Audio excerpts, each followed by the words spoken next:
Here I am, climbing up, feeling great, getting love. Here I go, risk it all, be worth it now, and that's for sure. Watch me as I rock it team. All right, Fight Talk Down Under, episode 4. We're back for another big week. I'm of course Dan Meehan from Fight News Australia, and my co-host is our featherweight superstar, Lockjaw Justin Van Heerden. How are you, mate? Yeah, doing good. I mean, we're up to the 4th episode now.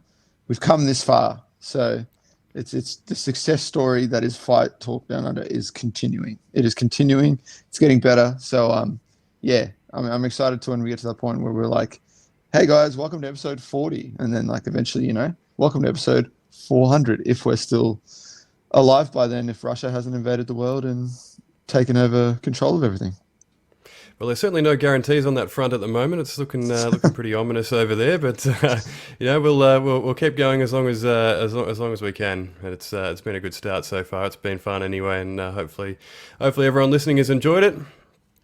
Now, you've had, obviously we touched on last week, you've had some visitors up at Freestyle Fighting Gym there from City Kickboxing. So how's the week been? Oh man, they are the worst people I've ever met in my life. Just terrible. Not a single nice thing to say about them. I mean, that's obviously not true. They're like probably some of the coolest people I've had the privilege of meeting through this sport. We've had obviously a couple of the guys from City Kickboxing in. It's been awesome. The boys have just been stuck in, jumping into like all the sessions, training every day. Obviously, Volk's in camp now, preparing for zombies. So the boys have just been, jumping in, getting amongst it, and kind of mixing it up with everyone that's on the mats, regardless of, what their sort of level is or what they're sort of doing there. The guys have been, nothing but accepting of that sort of front of things, where they would jump in and do work with anyone, which is always cool to see. And you can kind of tell that it makes a difference, man, for some of these people that are like only like fresh into sort of being in an environment like this, to have someone that's like at that level and is, as experienced in fighting in the UFC, to take the time and just come over and, go out of their way to make your day a bit better. It's always cool to see.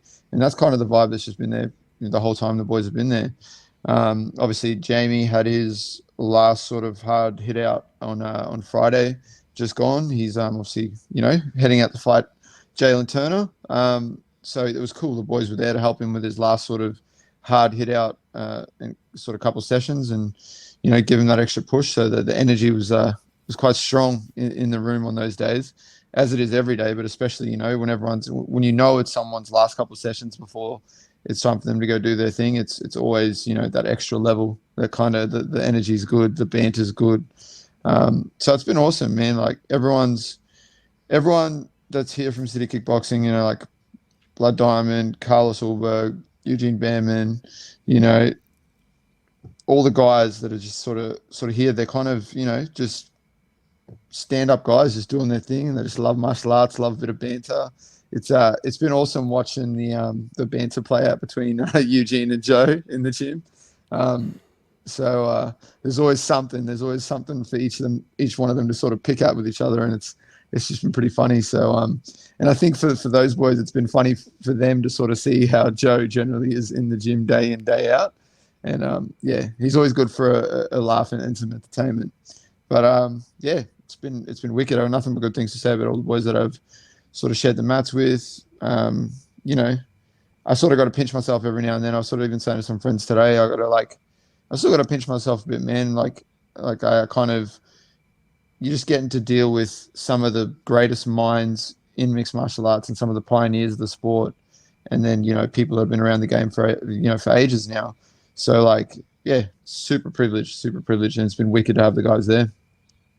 Yeah, I was going to touch on that actually. It's kind of like a dream sort of scenario there, with like two of the strongest gyms in the region really just joining forces, and to be in the middle of that, you must be like a kid in a candy store there, just with all these incredible fighters and incredible trainers just there, at your disposal.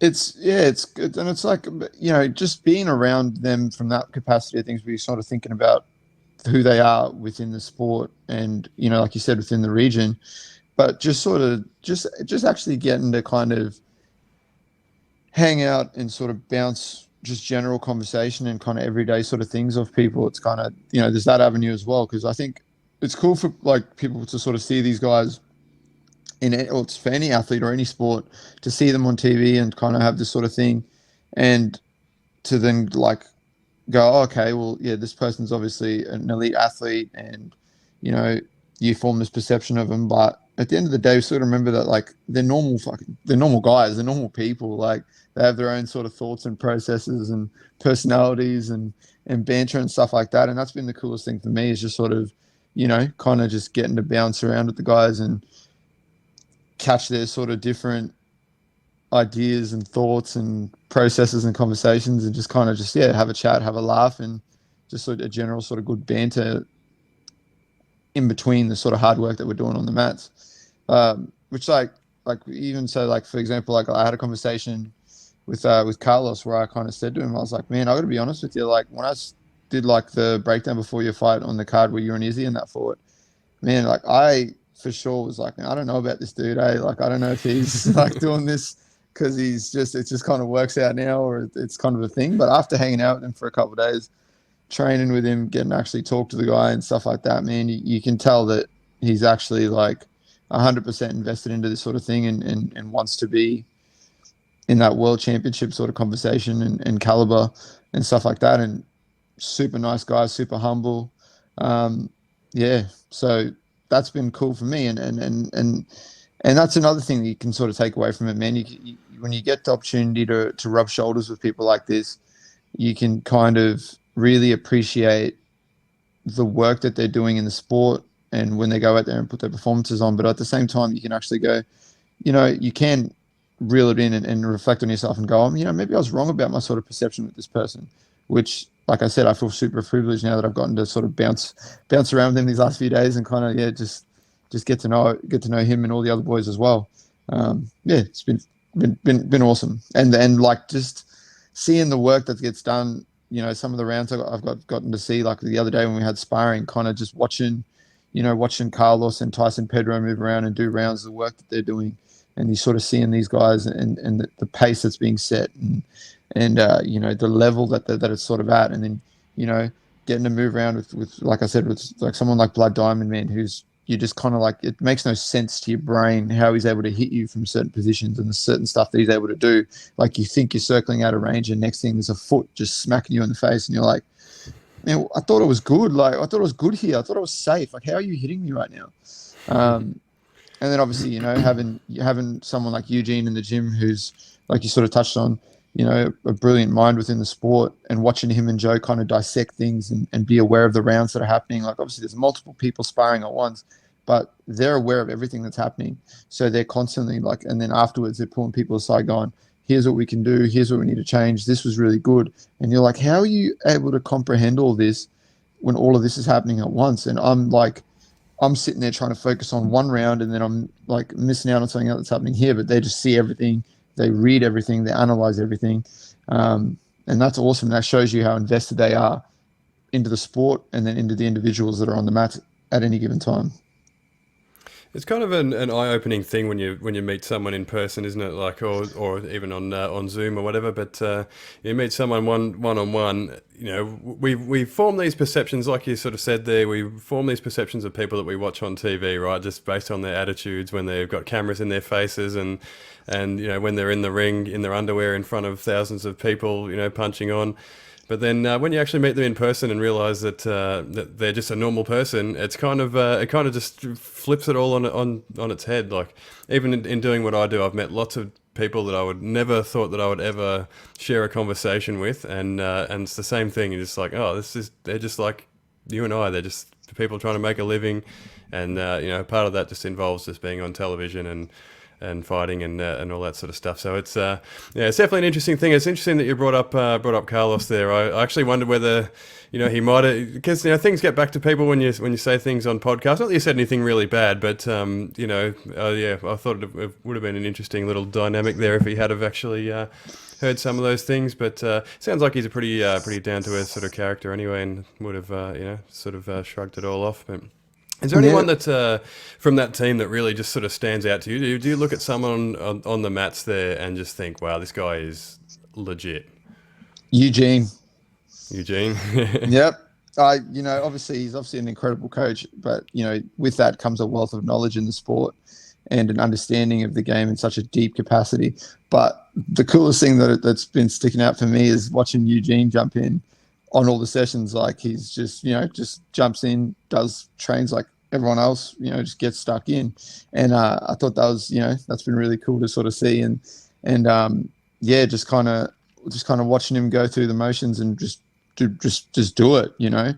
Obviously he's an incredible coach, and he's developing these world-class fighters, same way as Joe. But whenever you see them actually jumping in, having a role, moving around, getting stuck in these sessions, and you get this little sort of thing, like perception, where you go, oh no, like these guys are well capable of practicing what they're preaching to you on the daily, and they understand it at such a high level. Like, I hate Roland Joe. I just hate moving around with him and rolling with him. I feel like it's like it's like you have a cement bag with arms and legs on you, and you just can't do anything. And you're like, this isn't like, I should be able to move. I should be able to do stuff.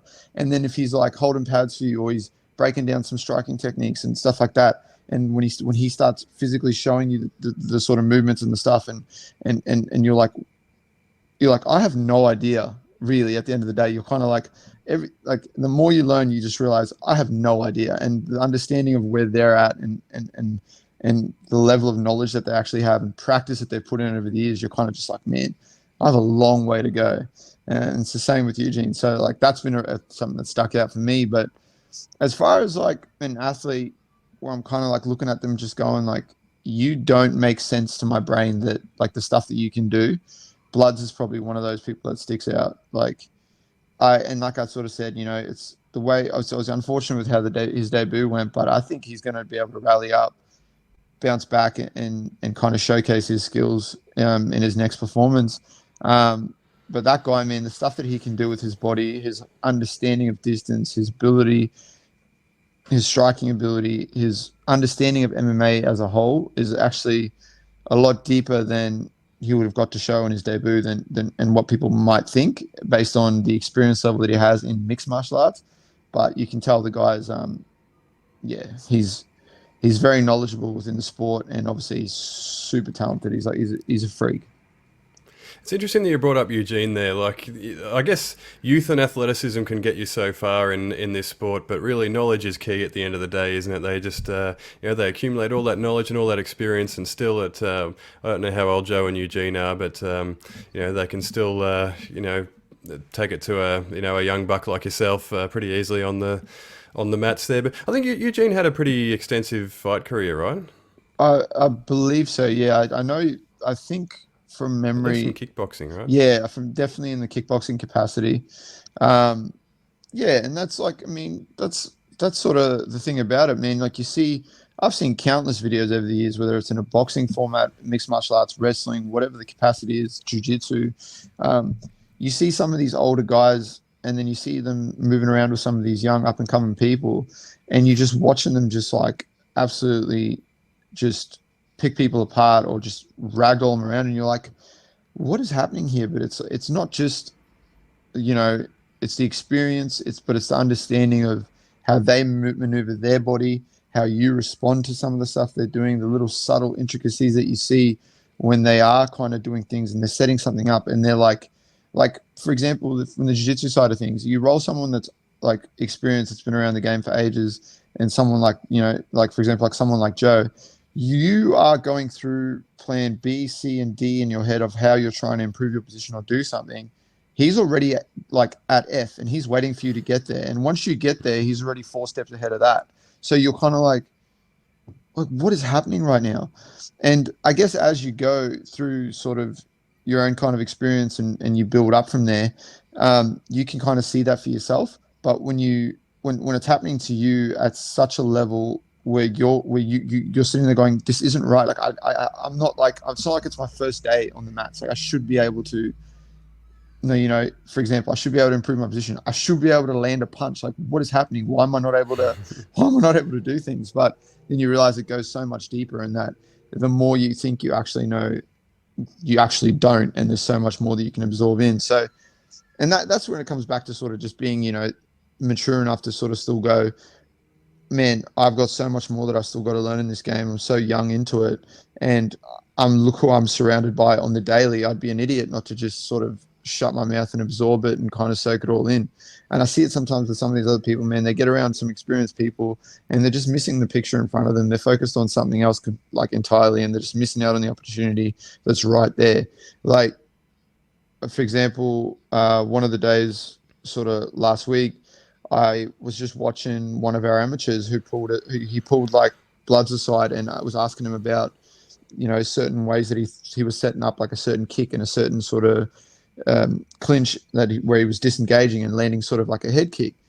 And, I think Blood's probably spent like half an hour, 45 minutes with him, just showing him, breaking it down and kind of explaining it to him. And that's what you want to see from both ends. You want to see someone with the experience and the knowledge more than happy to sort of pass it on and kind of go, here's how you do this, but also the sort of maturity of someone who's coming up in the sport to kind of go, hey, here's someone that knows a lot.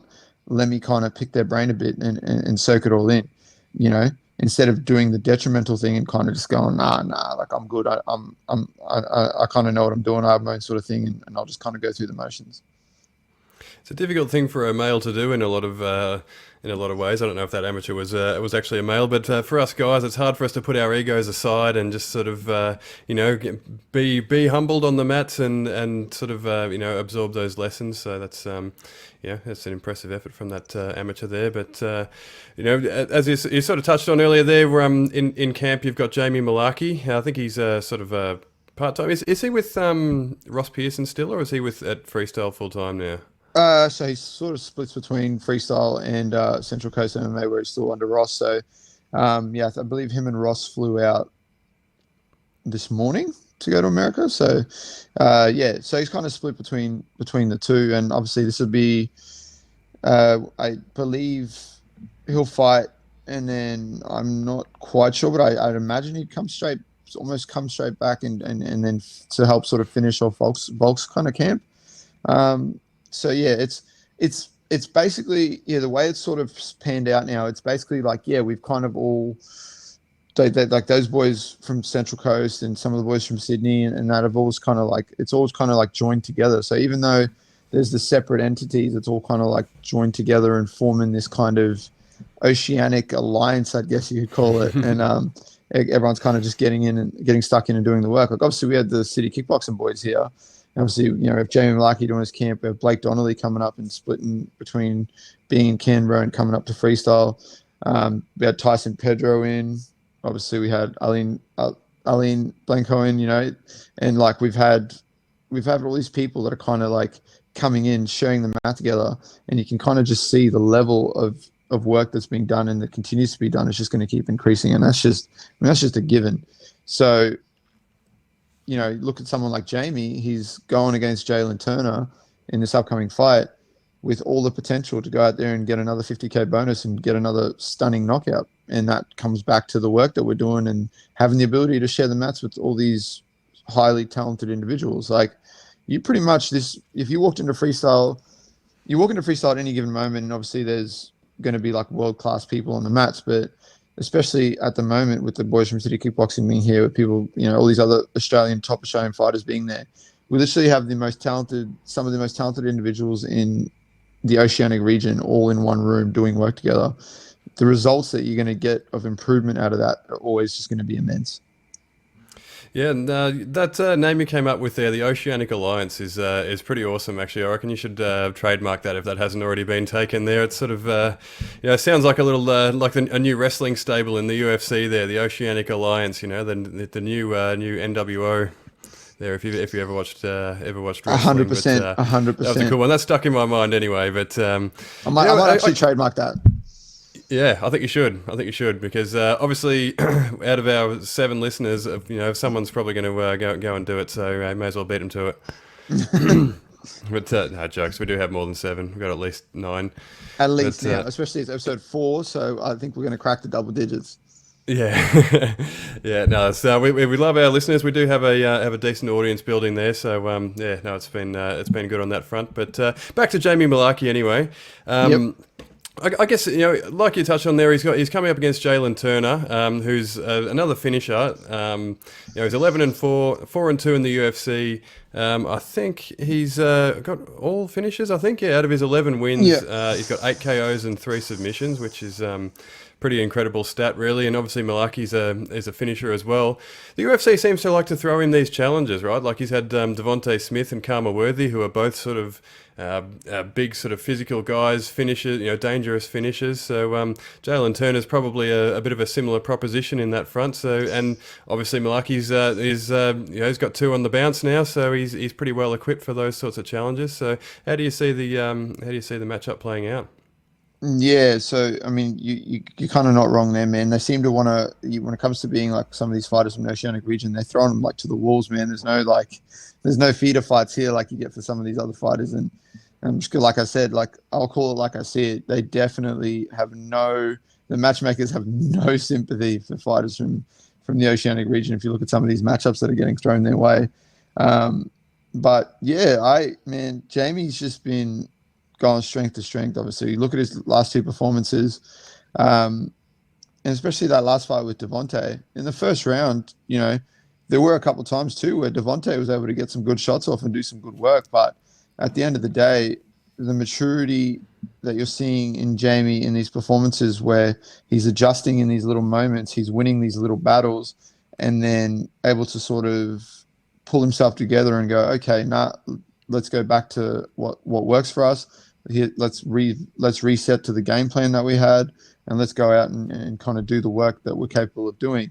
And I think that's what you're going to see against Jalen Turner again. Obviously, Jalen's a very talented fighter in his own right. He's a big guy for the weight division. He's very tall, very long. And like you sort of said, he comes out to finish fights. Jamie comes out to finish fights. So the fight's got all the potential to be an absolute barn burner. It's got that fight of the night potential written all over it. I think it can very, very much so be a 3-round kind of fight where these guys are just trying to put each other away, and we just kind of go back and forth. A la Jamie's debut against Brad Riddell. He obviously showed what kind of heart and determination he has to be able to just keep coming.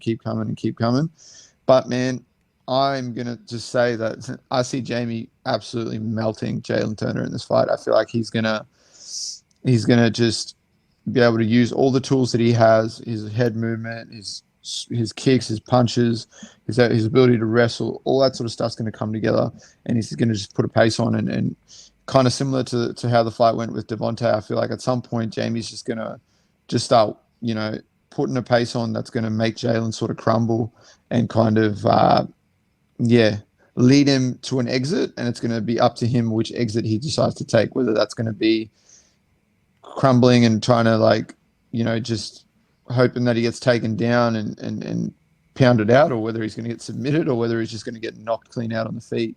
But looking at the fight, man, obviously Jalen's not a slouch. He's an absolute monster, but I think Jamie Mullarkey is going to melt him, and I'm going to say it's going to be a first round finish, but definitely this fight's not going the distance, like, at all. It certainly looks that way on paper. It doesn't really look like a decision sort of fight. But Jalen Turner's been a bit of a boogeyman for Australian fighters in the UFC. Just looking down his record, he knocked out Callan Potter here in Melbourne. I was in the building for that one inside a minute, and he's also beaten Josh Kulabau a couple of years ago. So it'd be nice if Jamie could sort of break the hoodoo there. Yeah, here's the thing about with those fights, right? No knock on Callan Potter or anything like that, but it just seemed like in that fight, Callan sort of came out and looked like a bit of sort of a deer in headlights, just looked frozen. And obviously, Jalen came out ready to murder someone and was able to put him away. The Kulabau fight, that's an interesting one, because obviously it was a lightweight. It was at a short notice that Josh took that fight to make his debut. And, as we know, Josh blew out his knee in that fight as well, but was still able to land some heavy shots and do some good work despite all the sort of motions of things that came together for that fight. Obviously not taking anything away from Jalen. He won both those fights. He went out there and performed, did his job like he had to. But this is a whole different ballgame when we're talking about a young, hungry guy from the Central Coast who loves to fight, who's who who everyone knows as the hooligan, and that's the vibe and the energy that he has when he comes in there. Like the guy's an absolute savage, and he has that energy all through through these training sessions that we're doing, through the sparring sessions that we're doing. Like he and I were actually having a conversation about this where you can kind of tell, like we were saying to each other, like you can kind of tell when you're in camp, you're like you're a bit more, the staunchness comes out more, the need to kind of be competitive comes out more. So watching Jamie do his last few sessions before flying out and kind of being part of that and seeing him kind of put the work in, obviously I'm going to be biased, he's my teammate, but man, he's like, the guy's a savage, and I just don't think that someone like Jalen is going to cope well with a guy that isn't intimidated by his size, his ability, and his own sort of finishing ability that he has. I feel like if it gets ugly, the fight gets dirty and starts becoming a bit of a scrap, I feel like he's going to have a bit of an adjustment that he's going to have to make when he realizes Jamie's right in front of him and he's not going anywhere. Yeah, absolutely. And for the record, Callan Potter was a short notice replacement as well when he fought Jalen Turner. So there was, there's probably a little bit of a backstory there that maybe tells us all we need to know about that one. But I guess Mullarkey, as you say, is a level up. He's a guy who's not short on cardio and he's not short on sort of confidence and the ability to put a pace on. And as you sort of touched on there, it sounds like he's that's reflected in his work in the gym as well. Yeah, well, all I'm going to say is I'm stoked that he's on a plane flying to America right now, and he's not going to be kicking me in the legs or punching me in the face anytime soon. It's good for me. So it's one less sort of beating I have to take in the gym at the moment. Absolutely. And Mullarkey, he's only 27 years old. You sort of forget, like I think he's 14-4 now, 2-2 in the UFC. Feels like he's been around even on the local scene for quite some time, but he's only 27, and sort of like you touched on there as well, he's getting better with every fight. So it's been impressive to see, but he's unranked at the moment, I think. If he's successful against Jalen Turner, that'd be 3 wins on the bounce. Hopefully, you would think it would be looking at a ranked opponent at that point. But what's his potential? Like, do you see him being able to sort of push into the rankings and be a title contender in time? Yeah, and I feel like if you look at Australian MMA at the moment and the sort of talent pool within the region, someone like Jamie is a perfect example of how much the sport's evolved in the last few years.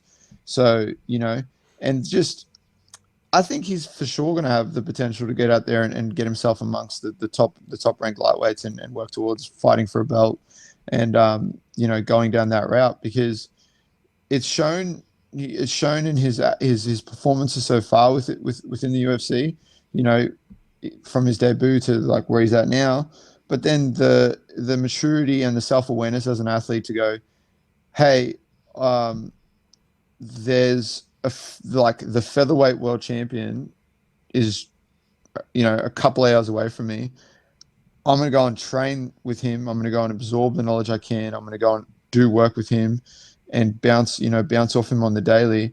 A guy that I shared the cage with, and actually add it all together and see if that can implement some benefits to my game.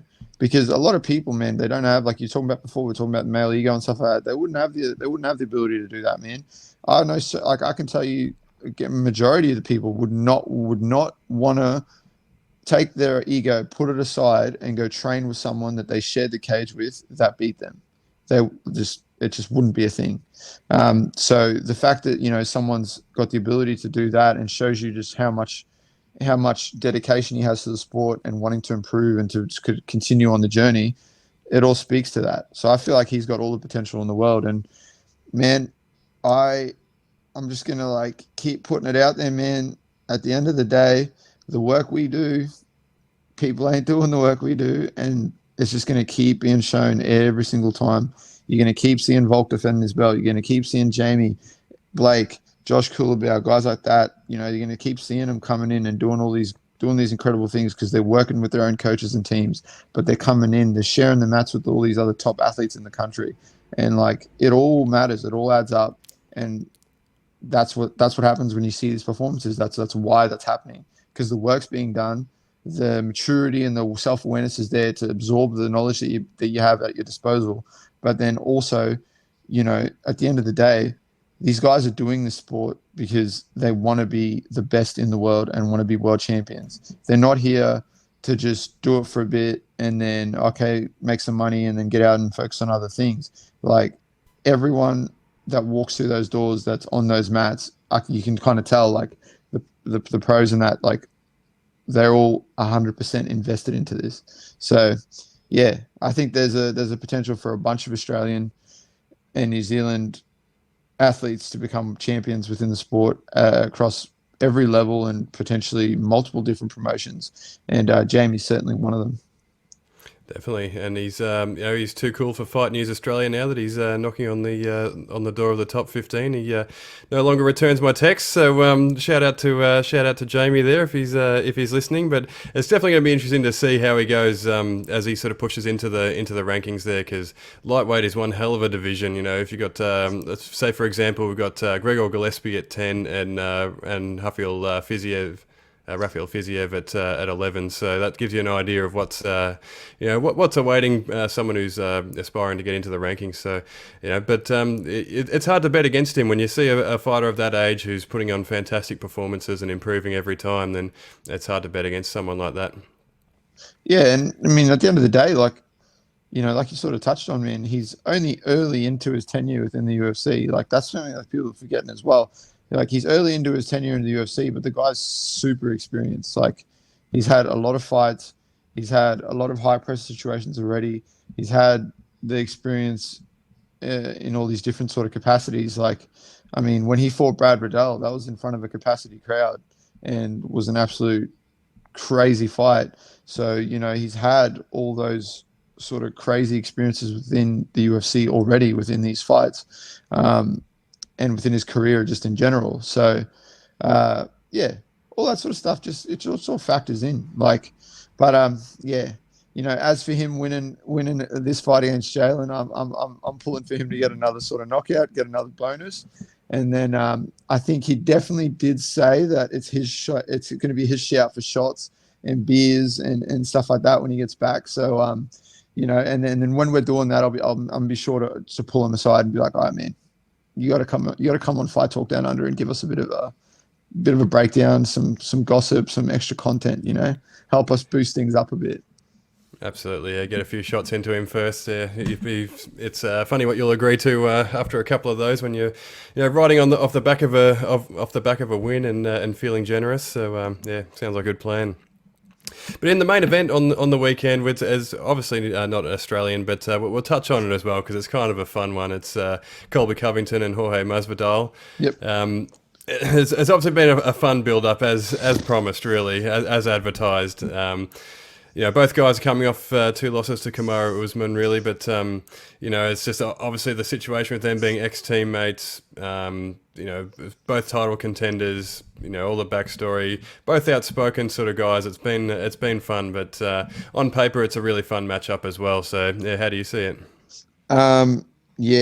Honestly, I hope it's just like a 5-round scrap, and it's like they're just a la sort of Robbie Lawler, Rory McDonald too. If we can get something like that going, I'm going to be stoked. That's sort of best case scenario. But my heart says I want to see Masvidal absolutely starch Colby Covington. But then at the same time, I'm like, I'm not an idiot, and I'm pretty well sort of invested into the sport. And I just think that Colby's just got too much to offer, too many weapons. His wrestling's obviously like a very big weapon that he can use to kind of shut Masvidal down with. But it's just going to depend on the night who can sort of keep their emotions at bay the best, because, this is a fight where there is a lot of emotion and a lot of sort of angst invested into it.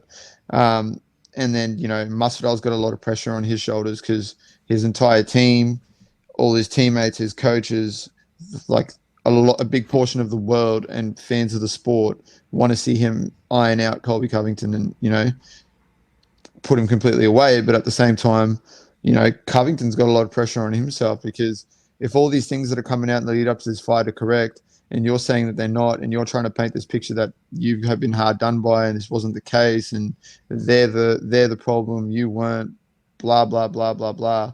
You need to be able to come out here and win this fight and kind of just put it to bed and then move forward and trying to cement yourself to get another fight with Kamaru, which is, the only sort of path for someone like Colby after a fight like this. Beating Masvidal, he's a superstar within the sport. He's got a lot of hype behind him. It's just going to do well for your stock moving forward if you can, put him away. And you look at that second fight that Colby had with Kamaru, man, it was close as well. I've rewatched that fight 3 times now, and I'm inclined to think that Colby Covington won rounds 3, 4, and 5. And like every time I watch it, that kind of stands out a bit more because that first fight obviously was very close, but Kamaru was able to put him away. This fight, first 2 rounds were just all Kamaru, but yeah, like I said, rounds 3, 4, and 5, super close, but I'm inclined to give him to Colby. But then on the other side of things, you look at Masvidal, first fight, Kamaru just picked him apart, beat him up. Second fight, completely ironed him out, put him to sleep. They've shared that common experience with fighting Kamaru and kind of losing to him. And in fights like that, you always improve. You take some things away and you get better and you apply moving forward. So I feel like that's what's potentially going to lead us to having an incredible fight between these two guys, because there's more at stake than just a win that's going to cement you with a step forward towards another title shot. You're fighting for your pride, and this is where ego plays into it. We're talking about the male ego. This is for all the chips. The ego is the main thing involved here. You do not want to be the guy that gets, lets the other guy one up you and get a win over you, especially like one where you're getting finished and embarrassed in front of thousands, if not millions of people. Absolutely, yeah. And on paper, it really can't be a bad fight, can it? Like, they're two guys with just apparently just infinite gas tanks. They fight at a furious pace. Like, it's going to be, like, on paper anyway. And often these fights end up being terrible, the ones that look brilliant on paper. But really, it should be just a spectacle to see these guys just coming at each other for however long it lasts. I feel like it's going to be, yeah, the tell's going to be within the first 2 minutes of the fight. It's going to be, if I was to sort of give anyone advice when they get ready to sort of watch this fight, is pay attention in the first 2 minutes and pay attention to how Colby Covington responds to Masvidal and what he sort of does with the hands down, talking to him, throwing some short, sharp, fast shots towards him, jabbering away at them. That's gonna be a big tell. If we see Covington kind of come out the same way he did in the first fight with Kamaru, it could be a very short night for him. It could be a very short night for him because that can, Masvidal, we've seen it. He can pull people away. He put Darren Till away. He obviously starched someone like, he starched Ben Askren. I understand Ben's not known for having, this sort of incredible striking ability, and it was a flying knee off the start. But man, the guy can pull people away. He can hurt him. He can end the night. So the first 2 minutes is going to be crucial in this fight. But then after that, we're gonna sort of be able to. You're going to be able to look at the fight and go, oh, okay, we can see how this is going to play out. And that's going to come down to that sort of how does Colby respond to having Masvidal in front of him, talking at him, trying to get in his head, trying to play on the fact that he's emotional, and then whether or not he mixes in the wrestling. If he mixes in the wrestling, he's able to take Masvidal down, and we don't see Masvidal able to sort of improve his position and get back up, it's going to be pretty easy to sit there and go, okay, well, this fight's going to go to Colby. Yeah, that was going to be the one I was going to bring up there. I think the wrestling is the big equaliser. If Colby does go to it, that first takedown attempt, I think he's going to tell us a lot about how the fight's going to play out. So, that's going to be an interesting watch as well. But I think Colby, he sort of started a bit slowly in the last time out against Usman, and like you said there, if he does that against Masvidal, there's a good chance he could get put away early. So I think he's they're going to have to meet in the middle and really just to see what's what. It's almost like I kind of wish that the UFC would have turned around and looked like, yo, we'll give you guys $1 million each and a bonus if you just stand in the middle and fight. Like, no takedowns. Let's just fight. I think all the fans would appreciate that. I think those two gentlemen would appreciate that. But look, at the end of the day, all this bravado and all this sort of character that's being played by Covington and Masvidal in his own right, and all this sort of stuff like that. At the end of the day, that doesn't matter. These guys want to be known as one of the best fighters on the planet. They want to be champions within the sport. They want to kind of cement their own legacies. So at the end of the day, I think you're going to see both guys are just going to revert to what they know and revert to the things that they know can win them fights. And for Covington, I feel like, he's going to definitely work in the wrestling. And once he does that, it's a wrap. Like the chances of the fight going the opposite way when you are going to pursue that kind of style of fighting is just going to be hard to deal with. People will complain. And like Masvidal's been one of those people. Like people will complain about the wrestling side of things and guys who are able to control people and grind out these fights where they're kind of just putting a pace on people and beating on them and grinding them out. But at the end of the day, it works, and that's what wins world titles. You're here to fight, you're here to win. I understand people want to be exciting, and like I've said many times before, finishes are cool. Being in these exciting fights are cool, but at the end of the day, you're trying to win. You're trying to get money for yourself and those people that you're kind of looking after and providing for, and your family and all that sort of stuff. And if you're like someone like Colby, you're there trying to win a world title. You're there trying to cement yourself as the best welterweight on planet Earth. So I think he's gonna go back to doing what he does best, and that's kind of mixing in his game as a whole, using his gas tank, lots of volume, lots of wrestling, and then just grind Masvidal out.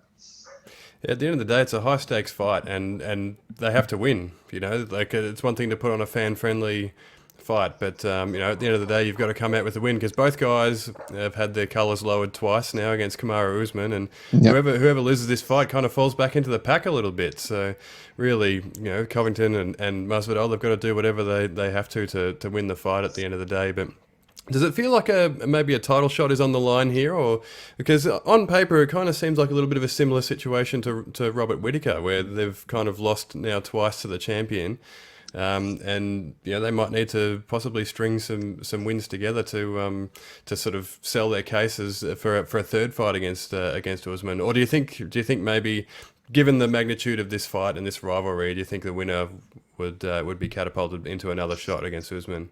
I think if Covington wins, it's going to be entirely possible that he kind of gets himself put forward for a title shot again. Based on the fact that, both fights with Usman were incredibly close. And Usman himself has said, if he wasn't in that division, didn't exist, Colby Covington's the world champion. So I feel like if Colby comes out there, absolutely just dominates Masvidal, or even just comes out and just finishes him quite effortlessly, he's going to be back in the conversation for a title shot at Kamaru. With Masvidal, if he wins, star power wise, it just shoots through the roof even more, and he's going to gain like a shit ton more fans and popularity, which is to be expected. As for a title shot, I feel like we need to see him fight, maybe get another win or two after this fight, and then we can sort of look at that Kamaru fight, because I think right now it's going to be hard to kind of sell that, unless he comes out there against Covington and is able to shut down the wrestling, he's able to shut down all that sort of stuff, and he shows that he's improved significantly, and that, because if he's able to stop if he's able to stop Covington's takedowns and, keep the fight where he wants it and able to put him away, man, then you can make that argument that he should be fighting Kamaru again for a belt, because Covington took Usman down. He's a really good wrestler. If Masvidal can stop someone like Covington's game, he can for sure do that with someone like Usman. Because the spread is quite thin between the two guys, and they've got similar styles, similar kind of credentials in the wrestling kind of side of things as well. So it's going to be interesting. But if we just see Masvidal get taken down, unable to improve positions, unable to sort of answer the problems that are presented by Colby doing those sort of things, then it's going to be hard for me to sort of want to watch a third fight between him and Usman, and especially based on how the second fight ended, because he starched him. He put him away completely. He knocked him clean out. The first fight, he dominated him. He wrestled him. He beat him up the whole time. So it's kind of like he's beaten you both ways. He did his approach, the wrestling, grappling, grindy approach and just kind of wailed on you for for 5 rounds and beat you up. And then he did it your way. He stood with you and he knocked you clean out. So it's kind of like, yeah, unless you showcase something new or like or you're able to present a new sort of problem and do that against someone like Covington, I can't see him getting another fight with Usman unless he racks up a few wins. Yeah, it's a bit of a hard sell at the end of the day. Like you said, it was a couple of resounding victories for Usman against Masvidal there. So yeah, he's probably got a bit more work to do. But yeah, on this weekend just gone, we'll touch on that before we wrap up. Islam Makhachev, again, no Australians represented in the UFC on the weekend, but Islam Makhachev took on Bobby Green, who was a last minute sort of replacement for Beneil Dariush, and I guess the fight sort of went as expected. Really, Makhachev took him down pretty easily and ended up finishing him early in round one with ground and pound. But Makashev's now up to 10 wins in a row, 4 finishes in his last 4 fights. He's ranked number 4 going into the fight, so he's kind of. There's been talk of him sort of getting a title shot now off the back of this win, but. Does it feel to you like he sort of needs to fight Beneil Dariush, who's ranked number 3 first before he gets a title shot? Or do you think 10 wins on the bounce is enough to get him in there? I think he needs to get the winner of Justin and Oliveira, man. Honestly, like, obviously Beneil's an absolute savage, but I feel like whether it was Beneil in there today, Bobby Green, Dustin Poirier, Michael Chandler, I don't think it matters. I think he would have done the exact same thing. He would have been able to dominate completely. He would have more than likely secured a first round finish. And the only person in this division at the moment that there's 2 people that kind of stick out as potentially sort of rough matchups for him. That's Oliveira, based on his grappling pedigree and how we've seen him go strength from strength. And he's a champion, and you got to give him the respect he deserves. The guy's shown that he's improved every single time. He's on an 11 fight win streak. He's finishing people. He's shown that he can deal with the adversity and come back and put away these top lightweights. So it's like Oliveira's a rough matchup for someone like Islam. And then another matchup that I think is a pretty rough one for him is actually Tony Ferguson, because he's another guy that's kind of like really unorthodox. He's very dangerous with he's got a really good attack and guard. He's throwing elbows the whole time. He's slicing you up. He's throwing up submissions. And I think a lot of people have counted Tony Ferguson out based on his last couple of performances. They're kind of like, oh, he's done. He's over the hill, blah, blah, blah. But I just think that someone like Tony Ferguson is a horrible matchup at the end of the day for someone like Islam, because Islam's more than happy to entertain the striking at some point to a certain degree, whereas with he gets the comparisons to Khabib. Khabib didn't really entertain the striking too much with anyone. He would like a tiny bit, and then he would go to what he knows.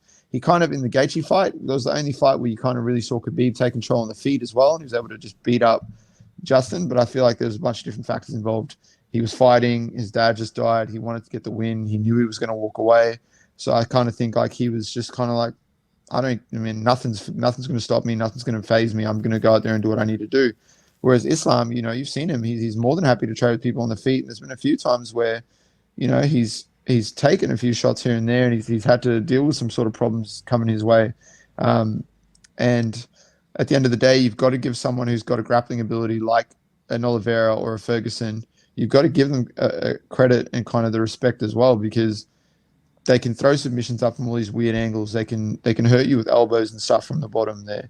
Those are all things that factor in. It's easy to hold someone down and beat on them and wail on them when they're not really actively trying to throw anything back. They're not really able to try and damage you, or they're not trying to submit you, or they're just kind of they're just trying to survive down there. Yeah, they're just stuck. And then as opposed to you see someone like Ferguson or Oliveira, as soon as if they get put in a position like that, they're throwing up submissions, they're throwing up elbows, they're trying to finish you. They're trying to finish you the whole time. So it's those 2 matchups are probably the ones that I look at for Islam moving forward, where I'm kind of like, yeah, that'll be cool to see how that plays out, and that's sort of dangerous matchups for him. But as opposed to this fight now with Bobby Green, obviously it was a last-minute replacement, but Islam was able to do what he did. Had it been Beneil in there, I feel like he would have done the same thing. You got to give the guy a title shot. He's on a 10-fight win streak.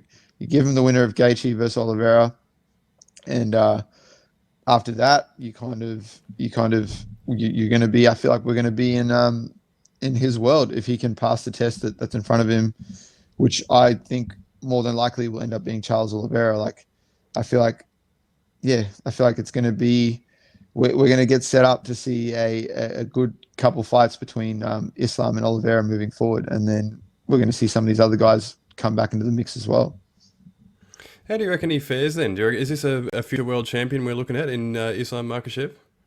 I feel like if Islam Makhachev is able to win the world title, he will be champion long enough that names like St. Pierre, names like Anderson Silva, they kind of fall out of that GOAT conversation.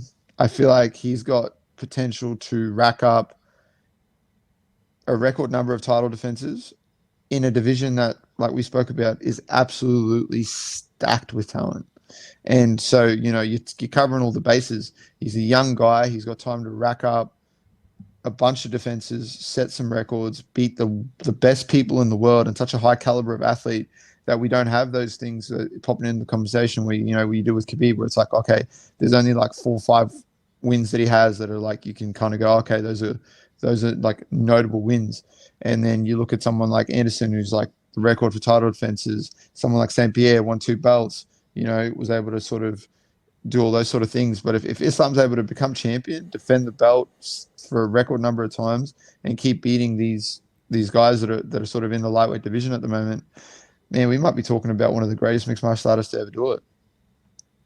There you go. That's huge raps. But a guy who's won 10 fights in a row, as you said, on in the lightweight division, which is incredibly stacked. Probably tells you all you need to know. There's no gimme fights in the lightweight division in the UFC. That's for sure. But one other guy who probably stood out on the card, you singled him out when we were chatting earlier today. Is Arman Tsarukyan. He's 18-2. He's 5-1 in the UFC. He obviously had a big TKO win over Joel Alvarez. It was obviously one of the nastiest cuts we've seen in a while, from the elbow from the top. But and Alvarez himself, just to put a bit of perspective on it, he's no mug himself. He's 19-2, 4-1 in the UFC. Out of his 19 wins, he's got 16 submissions and 3 KOs. So for Tsarukyan to sort of take him down and control him on the ground and beat him up with ground and pound was pretty impressive in the end. So what do you make of him? What's the potential in Arman Tsarukyan? Yeah, he's obviously gone strength to strength, and gotten a couple of back-to-back finishes. And obviously, yeah, like we sort of touched on there, Alvarez is like very dangerous. His submissions are very, very dangerous. He's a long guy. He's 6'3", got really long limbs. Like he's a hard problem to solve. He's similar to Jalen Turner in that sense, where he's like really big and long and lanky for the division, and it's kind of like going to be hard to deal with for a lot of people. But Tsarukyan came in. He's in shape. He looked like he was in the best shape we've seen him in yet in his sort of tenure in the UFC. Came in there, took him down, was able to control him, shut down everything that he was offering. And then, like you sort of said, he cut him with some really hard elbows and just wailed on him and beat on him. And then obviously in the next round came out, went back to what was working, and then was just sort of able to do it again. And we didn't really see Alvarez kind of recover after that big cut and after taking all that damage. The guy stayed in it as long as he could. Credit to that guy, man. He didn't look like he was going to give up or quit. And I'm thankful that the ref did kind of stop it when he did, because with a cut that's that bad and the damage that he was taking, it's like, man, the guy doesn't need to. Like, he's young. He's like you sort of said, he's also early into his UFC career. We kind of want to see the guy come back and go strength to strength. So I was happy to see that. But Tsarukyan, obviously, man, he shared the cage with Islam, and obviously Islam was able to get the win over him. But that fight was competitive. There was a lot of competitive exchanges in that fight. So potentially Tsarukyan could be a guy that we could see build himself back up now, continue with this momentum moving forward, continue racking up these finishes, continue improving. And, that could be a guy eventually that we see develop into a problem for someone like Islam, for someone like Oliveira, for someone like Gaethje, Poirier, Chandler. It could be a guy that'd be in that mix right there, you know. So yeah, I was very impressed by his performance today because obviously, like we spoke about, Alvarez isn't a slouch. The guy finishes everyone, and you know, for someone like Sarukian to take him down and beat him up on the ground, where this guy's got potential to kind of end the fight at any moment, was sort of incredible. And so he said something afterwards I found was interesting. He was talking to the commentators, and it was just enough that you could kind of catch what he said. And he said to Felder, and that he said, "I'd like a fight where I'm fighting 5 rounds so I can show, you know, what I'm really capable of." We saw what he was able to do within less than, you know, 2 rounds, the damage and pace he was able to put on. A 5-round fight against another sort of top level opponent, I'd be interested to see that, and I'd be interested to see him and Islam have a rematch down the line.